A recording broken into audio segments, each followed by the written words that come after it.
할로 여러분 반갑습니다. 오늘 추수감사주의, 저희는 추수감사주일이었는데 그걸 맞이해가지고 그 추수감사주일의 의미는 그거죠. 이제 하나님께서 한 해 동안 많은 열매를 맺게 하신 거에 대해서 감사를 하고 또한 그것에 대해서 하나님께 합당한 감사와 그 찬양을 드리는 그런 시간이고 또 한편에서는 하나님의 많은 은혜를 주셨음에도 불구하고 우리 불순종과 우리 어떤 불신앙으로 인해서 열매를 그렇게 많이 맺지 못한 것에 대해서 회개하면서 다시 한번 하나님 열매를 맺기 원합니다라고 하는 그런 절기가 추수감사 주일이야. 물론 이제 추수감사 주일은 구약의 성경에 근거 있는 절기는 아니에요. 물론 따진다면 초막절의 어떤 그 의미성을 가지고 있지만 추수감사절이 여러분 잘 알다시피 미국의 청교도들이 미국에 와가지고 이제 추수를 하고 하나님께 감사함으로 이제 드려졌던 어, 예배인 거죠. 이제 그때를 기념해가지고 그래서 인디안들을 초청해가지고 인디안들이 그리고 초기에 정착할 때 많이 도와줬다고 하더라고요.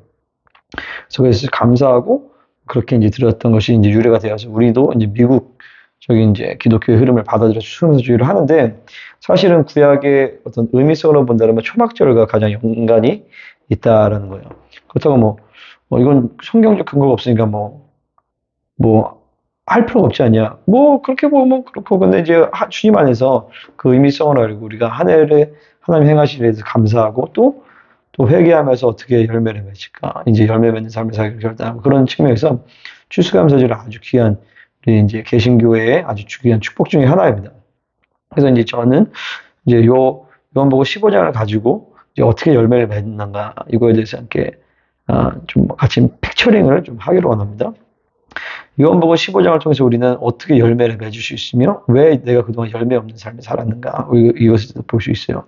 특별히 15장 1절 그리고 15장 2절부터 그리고 10절까지 그리고 나머지 11절부터 17절까지 이렇게 세 가지 단락으로 나눠주시는데 15장 1절에서는 농부와 포도나무의 관계의 존재에 대해서 정체성에 대해서 우리가 먼저 나눠볼 수 있고요. 15장 2절부터 10절까지는 농부가 열매를 맺기 위해서 하시는 일, 하나님 아버지께서 어떤 일을 행하시고 계시는가. 그리고 11절부터 17절까지는 그 어떤 열매를 맺는가, 그 열매는 무엇인가에 대해서 우리가 함께 살펴볼 수 있습니다. 먼저 15장 1절에서 농부와 포도나무 존재에 대한 하나님은 먼저 우리에게 존재를 선포하세요. 네가 이것을 해라. 그럼 네가 이렇게 해줄게. 이렇게 이런 존재가 될 것이다라고 얘기하지 않고 너희는 이스라엘이다. 이스라엘이기 때문에 하나님의 말씀을 듣는 자다. 너희는 포도나무이고 너희는 포도나무에 붙어있는 가지이다. 그렇기 때문에 너희는 열매를 맺을 수 있다. 열매 맺는 존재이다. 이렇게 선포하시는 것이죠. 그 존재의 문제에 대해서 이제 크게 세 존재가 나옵니다.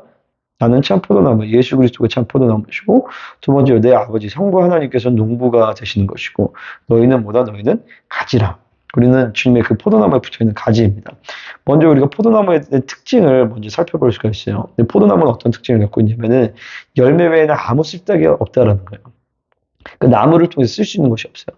목재로도 못 쓰고 땔감으로도 쓸 수가 없어요. 그러니까 그 열매를 맺지 못하면 포도나무는요 버려서 그냥 땅에 밟힐 수밖에 없다라는 것이요. 그럼 뭐냐면 이 포도나무는 이 가지는 반드시 열매를 맺는 존재다라는 거예요. 딱 조건이 딱 하나 있어요. 뭐냐면은 포도나무에 붙어 있기만 한다라면 이건 거죠. 우리 인생 가운데서 이제 삶이 가면 갈수록 우리의 삶 가운데 많은 열매가 맺게 하는 것이 우리가 하나님의 본질적인 뜻이고 그렇게 되도록 하나님이 모든 것을 디자인하셨다는 것입니다. 그래서 여러분 먼저 우리는 이 존재를 믿어야 돼요.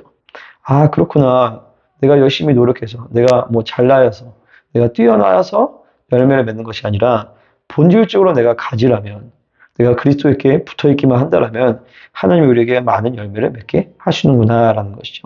사도 바울이 디모데후서 4장 7절 8절에서 내가 선한 싸움을 싸우고 나의 달려갈 길을 마치고 믿음을 지켰으니 이제 흐르는 나를 위하여 의의 면류관이 예비되었다라고 얘기한 것처럼 우리 인생의 끝날에 이 하나님 주신 영화에 가장 영화로운 삶을 살고 많은 열매를 맺고 주님 나라 가기를 축복합니다. 그렇게 갔으면 좋겠습니다. 그래서 우리가 아버지께서는 농부로서 할 수 있는 모든 일을 다 하셔서 열매를 맺게 하시는 것이죠. 아버지 편에서 문제가 없어요. 농부는 최고 농부예요.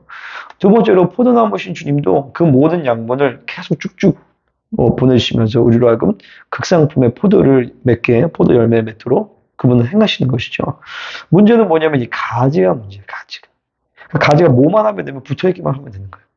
그러니까 엄청나게 쉬운 거죠. 근데 그럼에도 불구하고 내 삶 가운데 많은 성품의 열매나 사역의 열매나 전도의 열매나 내 삶 가운데 하나님씩 많은 열매가 있어야 됨에도 불구하고 그 열매가 없다라면 뭐에 실패하냐면 내가 붙어 있는 것을 못했다라는 거예요. 이거는 불신앙이죠. 이거는 정말 불신앙과 믿지 못함의 문제인 거예요. 영적 게으름의 문제. 세상적 경향성으로 살았다라는 것이죠. 우리는 이것을 회개하고 주님 정말 내가 이제 주님께만 붙어 있기를 원합니다. 이렇게 결단하면 좋겠습니다. 자, 그래서 크게 두 번째로는 다음 영상에서 제가 나누도록 하겠습니다.